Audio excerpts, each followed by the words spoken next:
কোন সুপারিশ চলবে না।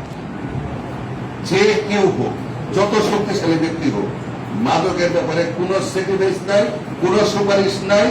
যতটুকু তার শাস্তির পরিমাণ দ্বিগুণ হইতে হবে, এবং বিএনপি লোক পেলে ওইটা আরো বাড়তে হবে শাস্তির পরিমাণ। মাদকের বিষয়টা পরিষ্কার, এই বিষয়টা নিয়ে কোনো কম্প্রোমাইজ চলবে না। এখানে বিএনপির আহ্বায়ক সদস্য সচিব আছে, মাদকের ব্যাপারে কোন সুপারিশ যদি কেউ করি, এটাও প্রকাশ্যে আপনি বাজারের লোকজনের সামনে বলতে হবো যে এই বিএনপির নেতা মাদকের লোকের জন্য সুপারিশ করতে গেছে, তাকেও সামাজিক ভাবে হেয় করতে হবে। সুতরাং মাদকের ব্যাপারে বিষয়টা, গরু চুরির বিষয়টা আমার কাছে মনে হয় যে আগে গরু চুরি, সিসকা চুরি হইত, এখন ট্রলি নিয়ে এসা, ট্রাক নিয়ে এসা গরু তুলে নিয়ে যায়।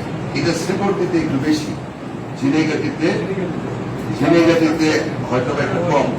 আর এই আপনার অটো চুরি, অটোর ব্যাটারি চুরি, এটা মাদক সেবী যারা এই আজ থেকে 15 দিন আগেও শেরপুরে কিন্তু অটো চুরি করে নৃশংসভাবে মেরে ফেলছে, এবং ওই যে হিরোইন খায়, মাদকাসক্ত, শেষরা চোর, এরাই কিন্তু জড়িত, এবং ওই যে প্যাসেঞ্জার সাইজা গাড়িটা নিয়ে যায় তারা এই কাজগুলি করে।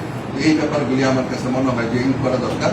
আর আইন শৃঙ্খলার সঙ্গে আমরা পরবর্তীতে নিরাপত্তার স্বার্থে সিসিটিভির ব্যবস্থা করব।